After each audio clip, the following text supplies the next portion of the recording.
देखिए इस क्वेश्चन में क्या कहा गया है कि एक वेज है जो कि फिक्स है ना। एक ब्लॉक बी है जो कि आपको दिख रहा है, ये इस वेज के ही इंक्लाइंड प्लेन पे रखा हुआ है, ठीक है। एक और ब्लॉक ए है, ये जो ब्लॉक अपना ए है, ठीक है ना, ये जो आपको ब्लॉक दिख रहा है यहाँ पे ए, ये जो ब्लॉक ए है ना, ये इसी के बीच में इंजर्ट है ना, और ये के स्ट्रिंग के थ्रू यहाँ से अटैच्ड है। ये सी एस जो है ना, ये एस जो आपको लाइन दिख रहा है ना, ये भी इस वेज के साथ फिक्स किया हुआ है। तो स्ट्रिंग की लेंथ अपनी कैसी है, कांस्टेंट है। तो इसी जो रेड कलर से भी दिखा रहा हूँ मैं इस ब्लॉक को, इसी का एक्सेलरेशन फाइंड करना है।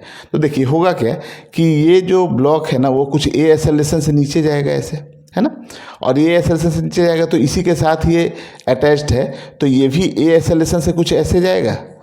और चूंकि स्ट्रिंग की लेंथ जो है ना वो कांस्टेंट है, तो अगर ये ए एक्सेलरेशन से इधर जा रहा है ना, ठीक है, तो स्ट्रिंग की अगर देखिए, अगर ये मान लेते हैं कि 1 सेंटीमीटर इधर गया है ना, 1 सेंटीमीटर इधर जाएगा, तो स्ट्रिंग की लेंथ जो है ना ऊपर 1 सेंटीमीटर ऊपर की ओर चली जाएगी। ये ब्लॉक 1 सेंटीमीटर ऊपर की ओर खींचेगा क्योंकि स्ट्रिंग की लेंथ कांस्टेंट है। तो इस ब्लॉक का एक एक्सेलरेशन ऊपर की ओर भी ए होगा, ठीक है। तो ब्लॉक के पास 2 एक्सेलरेशन होगा, एक इधर होगा और एक वर्टिकल इंक्लाइंड प्लेन के जो वर्टिकल डायरेक्शन में है ना, वो इधर की ओर कुछ एक्सेलरेशन ए होगा, ठीक है। तो इन दोनों का जो रिजल्टेंट एक्सेलरेशन कुछ आएगा यहाँ पे ना, वो कितना हो जाएगा a√2, और यही हम लोग को फाइंड करनी है। कोई दिक्कत नहीं है। तो देखिए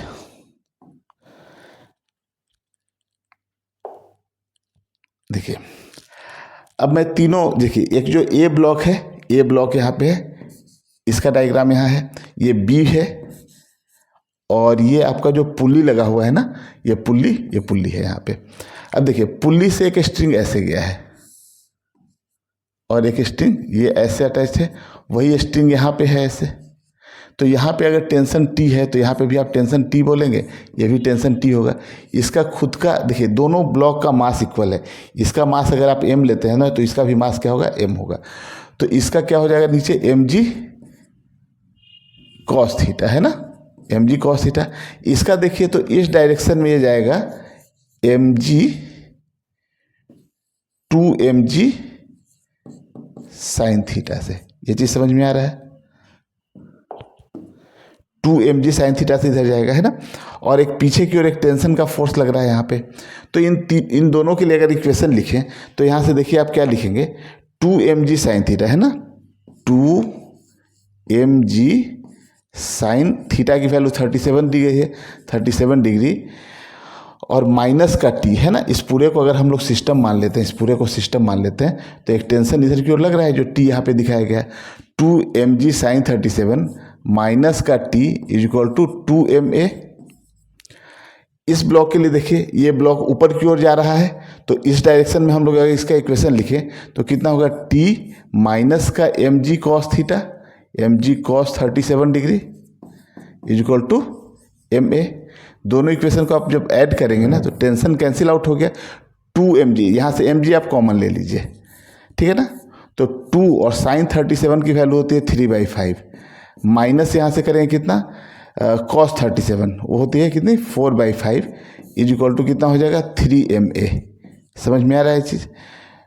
तो यहाँ से आप देखिए कितना हो जाएगा, 6/5 और 2, तो कितना हो जाएगा, m से m को आप पहले कैंसिल कर दीजिए, g की वैल्यू 10 ले लें, तो इंटू ये देखिए 6/5 माइनस 4/5, तो आ जाएगा कितना, 2/5 इज इक्वल टू 3a। और यहाँ से आप देखेंगे तो 5 से 2 टाइम्स में हो गया, तो a इज इक्वल टू निकल के आ गया 4/3, ठीक है ना। तो देखिए इसके पास, इस ब्लॉक के पास 2 एक्सेलरेशन है, एक तो आपको वर्टिकल डायरेक्शन में इधर a है और एक इस डायरेक्शन में भी a है, तो इसका रिजल्टेंट कुछ इधर की ओर हो जाएगा, है ना। 2 एक्सेलरेशन है, एक ऐसे है a और एक इधर की ओर है a, है ना। तो इसका एक्सेलरेशन में बताया था कि आपको इस डायरेक्शन में कितना हो जाएगा, √2a हो जाएगा, a का स्क्वायर प्लस a का स्क्वायर का अंडर √2 करेंगे आप, तो जो नेट एक्सेलरेशन जो निकल के आएगा √2 और a की वैल्यू आ गई है 4/3, है ना। तो इंटू 4/3, या इसको आप ऐसे भी लिख सकते हैं 4√2/3। तो यही इसका करेक्ट आंसर है, ठीक है, नोट कर लीजिए इसको।